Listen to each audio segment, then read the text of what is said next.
সমাজ বিয়েটাকে কঠিন করে ফেললো আর জেনাটাকে সহজ করে ফেললো। বিয়ে কঠিন হয়ে গেল, এরা এখন বিয়ে করতে পারবে না চাইলে। 21 বছর না 20 বছর বয়স হলে সে বিয়ে করতে পারবে না। 20 বছর একটা ছেলে আগামীকাল এই তথাকথিত ভালোবাসা দিবস পালন করতে পারবে, জেনা করতে পারবে। কেউ বলার কিছু নাই, কেউ বলার নাই, কেউ দেখার নাই, চলছে মানে এভাবেই চলছে। সমুদ্রের পানিতে ভেসে গেছি আমরা।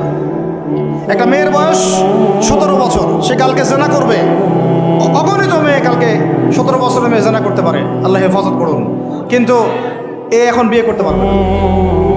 বিয়ে করতে গেলে সমস্যা। তাহলে চিন্তা করেন, পয়সার এক পিঠ যদি আপনি দেখান, অপর পিঠ দেখতে হবে। এক পিঠে যদি এই সমস্যা হয়, অপর পিঠে কী পড়তে সেটা দেখতে হবে, আমাকে বুঝতে হবে। বিয়ে কঠিন হয়ে গেল, জেনা সহজ হয়ে গেল। আবার বাসায় ধরেন একটা পুরুষের সামর্থ্য আছে, চাহিদাও বেশি, সামর্থ্য আছে অনেক, চাহিদাও বেশি। সমাজে বিধবা মেয়ে পড়ে আছে, তালাকপ্রাপ্তা মেয়ে পড়ে আছে, এতিম মেয়ে পড়ে আছে, বিয়ে করার মানুষ নাই।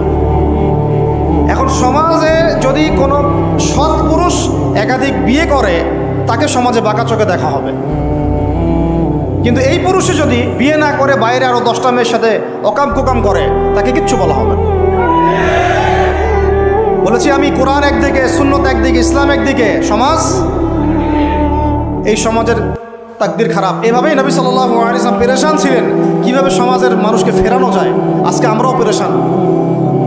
আল্লাহ পাক সবার আগে আমাকে ইসলাহ দান করেন, আমার পরিবারকে দান করেন, আমাদের প্রত্যেক দিনই ভাই বোনকে দান করেন এবং ইস্তেকামাত দান করেন। আল্লাহুম্মা সাব্বিতনা ওয়াজআলনা হাদিয়ান ওয়া মাহদিয়া, আমিন ইয়া রাব্বাল আলামিন। এখন কথা হচ্ছে এগুলো চলছে আমাদের চোখের সামনেই। কিন্তু দেখেন প্রিয় ভাইয়েরা, আল্লাহ পাক শাস্তি বলেছেন 100 বেত্রাঘাত। কেউ যদি আবার বিবাহিত হয়ে এই কাজ করে, জেনা করে, তাহলে তার শাস্তি কি বলেছেন? বলা হয়েছে কোমর পর্যন্ত মাটিতে পুঁতে ফেলে তাকে পাথর নিক্ষেপ করে হত্যা করতে হবে। এটা কোরআন এবং হাদিসের শাস্তি। আর আমরা কি করছি দেখেন। আমি 2টা হাদিস বলি আপনাদেরকে, শোনেন, ইয়াংরা শোনেন। এই 2টা হাদিস আজকে ভুলবেন না। আলোচনা অনেক লম্বা হচ্ছে তো অনেক কিছু ভুলে যেতে পারে, এই 2টা হাদিস ভুলেন না। একটা হচ্ছে 3জন ব্যক্তি একবার একটা গুহায় আটকা পড়ছে। 3জন বন্ধু বা ভাই তার একটা গুহার মধ্যে আটকা পড়ে গেছে। ঝড় হচ্ছে, গুহার মুখটা বন্ধ হয়ে গেছে পাথর দিয়ে, বের হওয়ার কোনো জায়গা নাই। এখানে নিশ্চিত মৃত্যু, কোনো সুযোগই নাই বাঁচার। তারা অনেক চেষ্টা করে বের হতে পারলো না। শেষমেশ তারা বলছে যে আমাদের যদি কোনো নেক আমল থাকে, সে নেক আমলের ওসিলা করে আল্লাহর কাছে দোয়া করি, আল্লাহ চাইলে আজকে আমাদেরকে বাঁচাতে পারে। একজন বলছে, আল্লাহ আমার মা ছিল, পিতামাতা ছিল, তো মাকে আমি দুধ পান না করি আমার সন্তানদেরকে কখনো খাওয়াতাম না। একদিন গিয়ে দেখি যে মা ঘুমিয়ে গেছে, আমার বাচ্চারা কান্নাকাটি করছে, তবু আমি আমার বাচ্চাকে কান্না অবস্থায় রেখেছি, মাকে খাওয়াই নাই, ওদেরকে খাওয়াই নাই। আগে মাকে খাওয়াইছে, তারপর ওদেরকে খাওয়াইছে। আজকে ঘরে ঘরে মাদের সাথে কি আচরণ দেখেন, কি একটা অবস্থা দেখেন সমাজে, কি প্রজন্ম তৈরি করেছেন। মারা এখন বৃদ্ধাশ্রমে চলে যাচ্ছে। শিক্ষিত মা, তাই না? মায়ের পায়ের নিচে আপনার জান্নাত। আর এটাও একটা ব্যাপার যে মায়েরা আবার হাজরা আলাইহিস সালামের মতো হবেন না, যে মায়েরা সারা আলাইহিস সালামের মতো হবেন না, আয়েশা খাদিজা রাদিয়াল্লাহু আনহুমা তাদের মতো হবেন না, তো আপনাদের গর্ভ থেকে তো এর চেয়ে ভালো সন্তান আশা করা যায় না। সমস্যা সব দিকেই আছে না? তো ও এই দোয়া করার সাথে সাথে একটু সরে গেল, আল্লাহর পক্ষ থেকে এই পাথরটা একটু সরে গেল, কিন্তু বের হওয়ার জন্য এনাফ না। এরপরে আরেকজন দোয়া করছে যে আল্লাহ, আমার একজন কর্মচারী ছিল, টাকা পাইতো আমার কাছে কিছু, তো সে একদিন বেতন না নিয়ে চলে গেছে। টাকাটা দিয়ে আমি কিছু পশু কিনেছি, মানে গবাদি পশু। এই গবাদি পশু 2টা থেকে 4টা, 4টা থেকে 8টা হতে হতে অনেকগুলো হয়েছে। একদিন অনেক দিন পর সে আসছে, এসে বলছে আমার টাকা দাও। সে বলছে যে এই সবগুলো পশু তোমার, নিয়ে যাও। তুমি কি ইয়ার্কি ফাজলামি করতেছো আমার সাথে? আমার টাকা আমাকে দাও। না, ইয়ার্কি ফাজলামি করতেছে না, এটা তোমার টাকা দিয়ে কেনা ছিল, সবগুলো বংশবৃদ্ধি হতে হতে আজকে এই অবস্থা হচ্ছে। আল্লাহ তোমার সন্তুষ্টির জন্য যদি এই কাজ করে থাকি, আল্লাহ আজকে আমাকে এই বিপদ থেকে বাঁচাও। পাহাড়ের মুখ থেকে পাথরটা একটু সরে গেল, বের হওয়ার জন্য যথেষ্ট না। 3য় ব্যক্তি, আমি এইটাই বলতে যাচ্ছিলাম, ইয়াংরা শুনেন ভালো করে। 3য় ব্যক্তি সেজদায় পড়ে আল্লাহকে বলছে, হাত তুলে আল্লাহকে বলছে, আল্লাহ আমার একজন খুব সুন্দরী চাচাতো বোন ছিল, কাজিন। তাকে পাইতে চাইতাম। বুঝেন না, পাইতে চাইতাম মানে কি? তাকে পেতে চাইতাম, অফার করতাম। সে রাজি হয় না, হয় না, হয় না। একদিন সে বলল যে 100 স্বর্ণ মুদ্রা দিতে পারলে আমি রাজি। 100 স্বর্ণ মুদ্রা দিতে পারলে আমি রাজি। এখন তো এদেরকে স্বর্ণ মুদ্রাও দেওয়া লাগে না, এমনিই রাজি নাকি? জেনা করার জন্য কি এমনিই রাজি, খালি একটু। আসলে সত্যি কথা বলতে কি, একটা মেয়ে যদি চায় আমি আমার ইজ্জত ধরে রাখবো, কোনো ছেলের ক্ষমতা নাই সেই ইজ্জত নষ্ট করে। এটাই সত্য কথা। আমার স্ত্রী এই কথাটা খুব জোরালোভাবে আমাকে বলে, আমি যখন রাস্তায় হাঁটবো, আমি যদি চাই তাহলে কোনো মেয়ে, কোনো ছেলে আমার কাছে ঘেঁষতে পারবে না। আমি সুযোগ দিলে তখন ঘেঁষতে পারবে। একটা মেয়ে যদি চায় যে একটা ছেলে আমার সাথে ইটিস পিটিস করুক, সে ছেলে করবেই করবে। একটা মেয়ে যদি চায় যে একটা ছেলে আমার পর্যন্ত আসতে পারবে না, আমি আমার ব্যক্তিত্ব গায়রত বজায় রাখবো, আমি ডিস্টেন্স মেনটেন করবো, আমি কোনো সুযোগ দিব না, ছেলে সুযোগ পাবে না কখনো। এত সহজ না। সর্বোচ্চ তখন কি করতে পারে, ধরে 10 জন মিলে ধরে ওকে জোর করে তার সাথে কিছু করতে পারে। ওরকম কিছু করলে তো আল্লাহর গজব নেমে আসবে। ওই যে সারা আলাইহিস সালামকে তুলে নিয়ে গিয়েছিলেন একটা বাদশা, মনে নেই আপনাদের? সারা আলাইহিস সালামকে একটা বাদশা এরকম উঠাই নিয়ে আসছে। আর সারা আলাইহিস সালাম সবচেয়ে সুন্দরী মেয়েদের একজন ছিলেন পৃথিবীর ইতিহাসে, ইব্রাহিম আলাইহিস সালামের স্ত্রী। তখন তিনি হাত বাড়াচ্ছে তার দিকে ধরার জন্যে। আর সারা আলাইহিস সালাম তখন বলছে, দাঁড়ান, আমাকে 2 রাকাত নামাজ পড়তে দেন।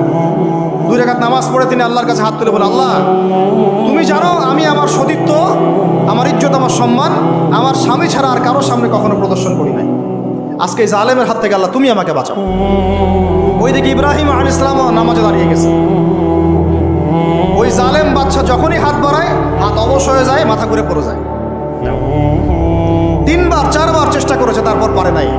শেষে বলেছে, তোমরা আমার কাছে কাকে নিয়ে আসছো, নিয়ে যাও আমার সামনে থেকে। পরে উল্টা হাজারা আলাইহিস সালামকে হাদিয়া সহ দিয়ে পাঠিয়ে দিয়েছে। একটা মেয়ে চাইলে তার ইজ্জত সম্মান এভাবে রক্ষা করতে পারে। তোমরা জেনায় ছেলেরা লিপ্ত করেছে কারণ তোমরা চেয়েছো বলেই করতে পারছো। তুমি ফিতনা না ছড়াতা, তুমি বেহায়ের মতো বাইরে বের না হতা, তুমি তোমার চুল খোলা না রাখতা, তুমি তোমার পোশাক ঠিক রাখতা, তোমার কথা ঠিক রাখতা, তোমার কথার মধ্যে শক্তি রাখতা, মিষ্টি মিষ্টি প্রলোভন দিতা না, বাইকের পিছনে বসতা না, চটপটি ফুচকা খাইতা না, এখানে ওখানে আড্ডা মারতা না, কোনো ছেলে তোমার কাছে আসতে পারতো না। তোমরা এই কাজ করেছো, ছেলে আসতে পেরেছে। আপনারা তো কিছু হইলে ছেলেদেরকেই দোষ দেন। ছেলেরা তো এমনি আকর্ষিত হবেই। আমি একজন ছেলে হিসেবে বলতেছি, এটা না তো বিষয়টা। একটা ছেলের ফিতরত এটা, যে তার কাছে সবচেয়ে সুন্দর মনে হবে একটা মেয়েকে। এটা একটা ছেলের ফিতরত, স্বভাব ধর্ম, এটা চুম্বকের মতো আকর্ষণ করবে। আর এর উপর যখন আপনি এটাকে ফ্রি অ্যাক্সেস করে দিবেন, লাইসেন্স করে দিবেন, বেপরদায় বের হবে, গায়ের জামা কাপড়ের ঠিক নাই, হ্যাঁ, তারপর কথাবার্তা মিষ্টি মিষ্টি প্রলোভিত টানতেছে, সিডিউস করতেছে, তখন তো একটা ছেলে মিসগাইডেড হইতেই পারে, স্বাভাবিক।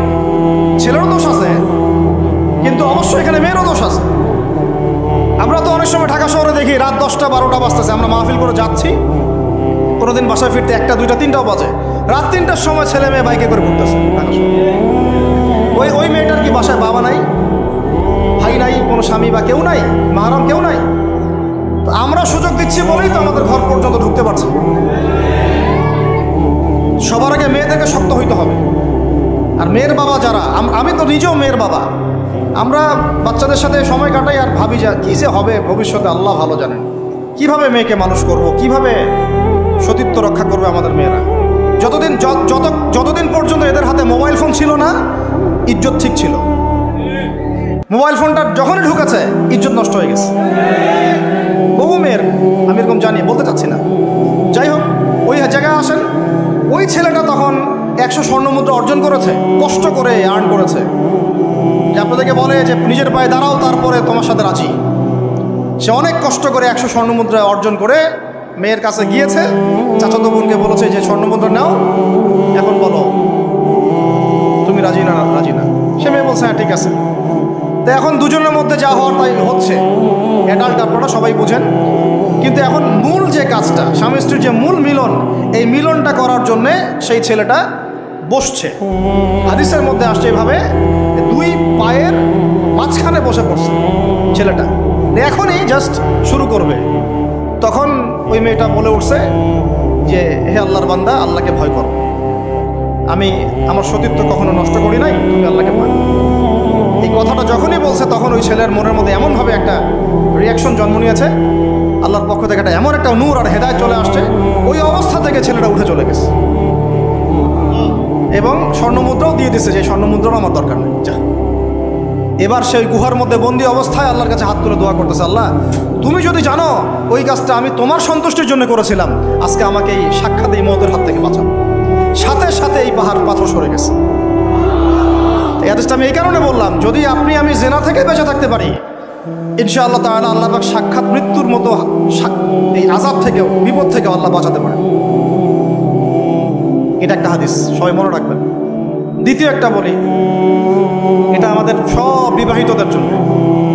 আজকে তো বিবাহিতরাও অভাব নাই, আর আমি আশ্চর্য হয়ে যাই যে বিবাহিত একটা ছেলে, বিবাহিত একটা পুরুষ তার স্ত্রীকে এভাবে বেহায়ার মতো কিভাবে সবার সামনে শো করতে পারে। বিয়ে আপনি করলেন, মোহর আপনি দিলেন, সম্পদ আপনার, তার সতীত্ব আপনার, তার সম্ভ্রম আপনার, আপনি নিজে কেন ওকে এভাবে সবার সামনে উত্থাপন করতেছেন? টিকিট আপনি কাটলেন, সিনেমা সবাই দেখবে, ব্যাপারটা এরকম। কি অবস্থা! আবার কোনো কোনো ঘরে দেখা যায় স্বামীরা কন্ট্রোল করতে চাচ্ছে, কিন্তু মেয়ে ওই স্ত্রী কন্ট্রোলে থাকতে চায় না। স্বামীকে বলে তুমি বেশি হুজুর হয়ে গেছো, বেশি বেশি হুজুর হয়ে গেছো। এই যুগে এগুলো চলে, এটা আধুনিকতার মডার্ন যুগ।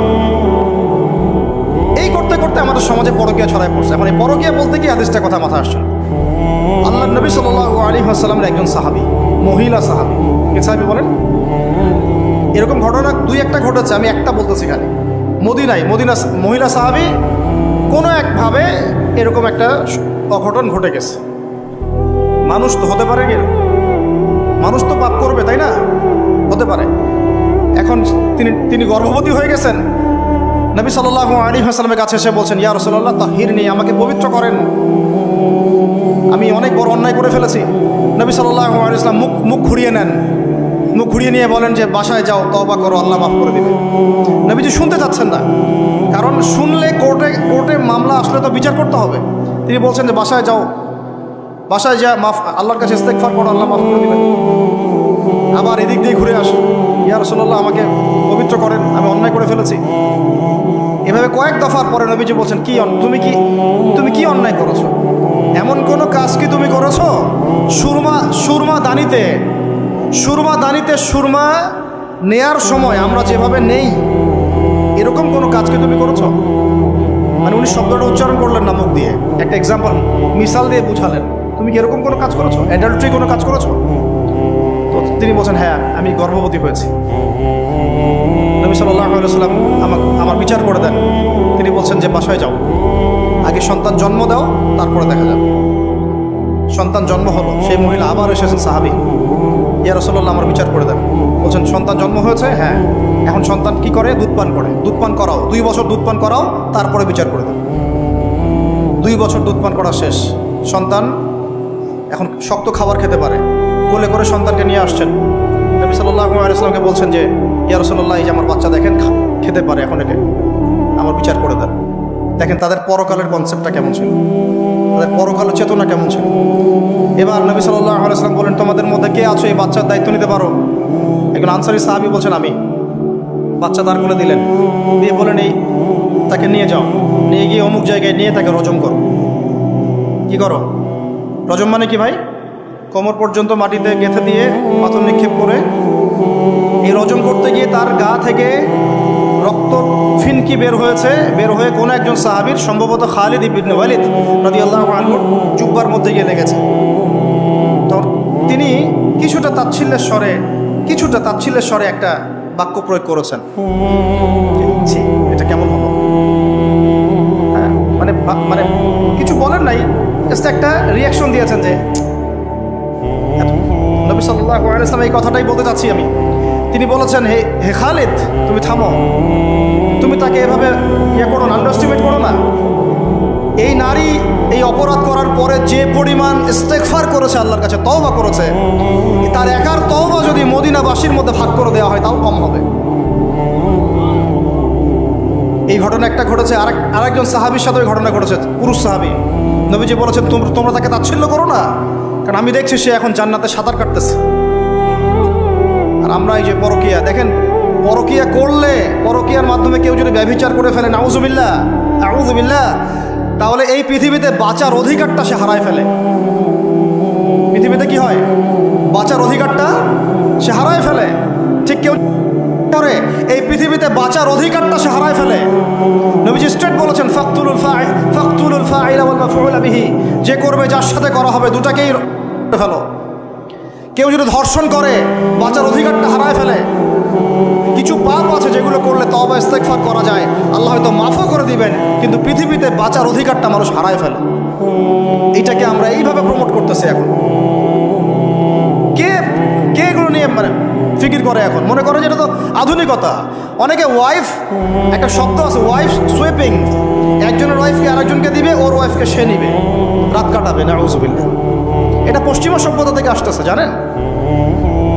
চোখ কান খোলা রাখেন। আমরা নিজের অনেক ধার্মিক সাজার চেষ্টা করতেছি, কিন্তু সমাজটা নষ্ট হয়ে যাচ্ছে। এটাকে সংস্কার করার দায়িত্ব আমাদের। এর উপরে তো আবার বাণিজ্য আছে, মানে এটা তো বাণিজ্যিক একটা প্ল্যাটফর্ম হয়ে গেল। যত বেশি পারো বাণিজ্য করো। এটা উপলক্ষে অমুক ছাড়, এইটা উপলক্ষে তমুক, এইটা উপলক্ষে অমুক নাটক, এটা উপলক্ষে অমুক গান, এই উপলক্ষে অমুক সিরিয়াল, এই উপলক্ষে অমুক টেলিফিল্ম। এই যে বাণিজ্য, এগুলো কিন্তু কর্পোরেট জগতে যারা থাকে, এই কর্পোরেট সেকশনে মানুষের একটা বাণিজ্য, একটা দিবসকে উৎসব কেন্দ্র করে বিশাল একটা বাণিজ্য করে আপনার ঈমান আমার কোথায় যায়? যাক, ওর পকেটে টাকা আসলেই হইল। আল্লাহ রাব্বুল আলামিন আমাদের সবাইকে এই চলমান জাহেলিয়াতগুলোর বাস্তবতা বোঝার তৌফিক দান করেন। অনেক কথা ভাই, বলতে গেলে অনেক কথা, আর একদিনের কথা বলবো। আমরা দোয়া করি আল্লাহ পাক কক্সবাজার এলাকায় এমন একটা দিনের মার্কাজ আমাদেরকে করার তৌফিক দান করেন, যেখান থেকে ইনশাআল্লাহ দিনের আলো পুরা কক্সবাজার সহ পাহাড়ি পার্বত্য এলাকা ছড়িয়ে পড়বে। সমাজ সংস্কার না করতে পারলে আমরা বাঁচতে পারবো না। আপনাদের মতো যাদের সামর্থ্য আছে, কেউ জমি দিয়ে হলে সাহায্য করেন, কারো যদি সামর্থ্য থাকে অর্থ দিয়ে হেল্প করেন, কারো বুদ্ধি আছে বুদ্ধি দিয়ে, পরামর্শ দিয়ে সহযোগিতা করেন। দিনের স্বার্থে, আল্লাহর জন্যে, তার রাসূলের দিনকে টিকিয়ে রাখার স্বার্থে, সমাজের জাহিলিয়াতগুলো দূর করার স্বার্থে দিনই মার্কাজগুলো প্রতিষ্ঠা করার কোনো বিকল্প নাই। অযথা একদিনের মাহফিল দিয়ে আমি আসলাম চলে গেলাম, 1 বছর আপনার সাথে আমার দেখা নাই, দিয়ে আপনি সমাজ সংস্কার করতে পারবেন না। এভাবে দিন কায়েম হয় না। ইকামতে দিন অনেক কঠিন বিষয়। প্রত্যেক দিন প্রত্যেক রাতের মেহনতের উপর দাঁড়ায় থাকবে ইনশাআল্লাহ। আল্লাহ পাক আমাদেরকে এই বেহায়া দিবসকে বর্জন করার তৌফিক দান করুন। এই পশ্চিমাদের ফাঁদ থেকে আল্লাহ আমাদেরকে বাঁচায় রাখেন। আল্লাহ রাব্বুল আলামিন আমাদের সবাইকে যেন এই জেনা, ব্যভিচার, পরকিয়া, তারপরে সুদ, মাদক, সমকামিতা, ট্রান্সজেন্ডার, এই সমস্ত ফিতনা থেকে আল্লাহ আমাদেরকে হেফাজত করেন। আমাদের এই যুবক যুবতীদেরকে আল্লাহ পাক খাস করে এই চলমানে জাহিলিয়াতগুলো থেকে হেফাজত করেন। আমি প্রত্যেক পরিবারের কর্তা সতর্ক হয়ে যান। প্রত্যেক পরিবারের যে ভাই আছেন, যে বাবা আছেন, সতর্ক হয়ে যান। আপনার পরিবারটাকে আপনি শক্ত হাতে দমন করেন, কঠোরভাবে, দেখবেন ইনশাআল্লাহ অ্যাটলিস্ট আপনার ঘরটা পবিত্র রাখেন। সবাই যার যার পরিবারের দায়িত্ব নেই, ইনশাআল্লাহ দেখবেন সমাজ ঠিক হয়ে গেছে। আমার স্ত্রীকে আমি এইসব করতে দিব না, ওর ক্ষমতা আছে করবে, করলে ওকে আমি তালাক দিয়ে রেখে দেব, শেষ, সোজা কথা। আমরা এইভাবেই কথা বলি বাসায়, এক কথায় চলবে, এক কথায় উঠবে, এক কথায় বসবা, দ্বিতীয় কথা যেন বলতে না হয়। একদিন একটা ইস্যু নিয়ে মানে ঝগড়া তুলকালাম হয়ে গেল। আমি রাগ কন্ট্রোল করতে পারলাম না। বলছিলাম যে হাত মোজা ভালো করে পড়তে, হাত কথা বলার সময় দেখেন, যদি আমি হাতে ভাবে উঁচু করি দেখা যায় এতটুকু। আমি বাসায় গিয়ে বলছিলাম যে হাত মোজা খুব ভালো করে এই পর্যন্ত পড়তে। এইটুক নিয়ে মনে হয় আমি 10 মিনিট ঝাড়ি দিয়েছি, মানে বকা দিয়েছি আর কি। একদম মাথা নিচু করে শুনছে, একটা কথা বলে নাই। আমি আমার পরিবারকে ঠিক করলে কেন আমার মানে স্ত্রী বাইরে যাবে, কিভাবে যাবে? আমি বলতেছি না যে সে বাইরে যাইতে পারবে না, প্রয়োজনে তার প্রয়োজন পূরণ করতে পারবে না, এমন তো না বিষয়টা। বেপর্দায় এভাবে যাবে কেন? বেপর্দায় ফিতনার মধ্যে কেন যাবে? আমার মেয়ে, আমি জন্ম দিলাম, আমি বড় করতেছি, আমি খাওয়াই বলতে মানে কি? আমরা উপার্জন করে আমরাই খেতে খাওয়াই নাকি? আমরা ওসিলা না রিজিকের, আমরা কামাই রোজগার করে নিয়ে আসি। আমি খাওয়াই বলতে বোঝাচ্ছি আমরা কামাই রোজগার করে নিয়ে আসি, আমাদের ভালোবাসা দিই, মহব্বত করি, তিলে তিলে আদর মহব্বত দিয়ে বড় করি। আমার মেয়ে কেমন করে বাইরে যায়? কেমন করে বাইরে যাবে? কোন সাহসে যাবে? আমি বাবা হয়ে বেঁচে থাকতেও কীভাবে যাইতে পারবো? গেলে ওকে একদম খাওয়ার বন্ধ করে দিবেন। আমার ছেলে বালে ঘুরছে, নামাজে যাবে না কেন? যদি না যায় আমি ওর খাওয়া বন্ধ করে দিব। শাসন করতে হবে। সবসময় কিন্তু মিষ্টি কথা জিরা ভিজে না। আল্লাহ পাক কোরআনের মধ্যে হেদায়েত দিতে উৎসাহিত করেছেন, এখানেই আবার আইনগুলো নাজিল করেছেন। মানে সবসময় মানুষকে দাওয়াত দিয়ে বুঝিয়ে সুঝিয়ে কাজ হয় না, মাঝে মাঝে পিটানো লাগে, লাগে না? শাসন লাগে না? লাগে। তো আমরা যদি আমাদের পরিবারের মেয়েদেরকে নিয়ন্ত্রণ করতে পারি, ছেলেদেরকে নিয়ন্ত্রণ করতে পারি, দেখবেন আস্তে আস্তে ইনশাআল্লাহ এটা কমে গেছে। আর যদি এভাবেই গা ছাড়া দিয়ে দেন, আমি বলেছি বেশি দিন লাগবে না, আর 10টা বছর পরে নাউজুবিল্লাহ আমরা আশ্রয় চাই আল্লাহর কাছে, এমনটা যেন না হয়। দেখবেন যে এটা এমন হারে বেড়ে গেছে যে ঘরে ঘরে সমকামিতা ঢুকে যাইতে পারে। নাউজুবিল্লাহ। এই তাদাদ, এই সংখ্যা দিন দিন বাড়তেছে। আপনাদের শহরে, আপনাদের এই অনেক অনেক এই যে এখানে আমি অনেক মাহফিল করেছি, অনেকেই আমাকে চিরকুট দিয়েছিলেন যে ভাই এখানে বেড়ে যাচ্ছে, এই বিষয়ে কিছু বললেন।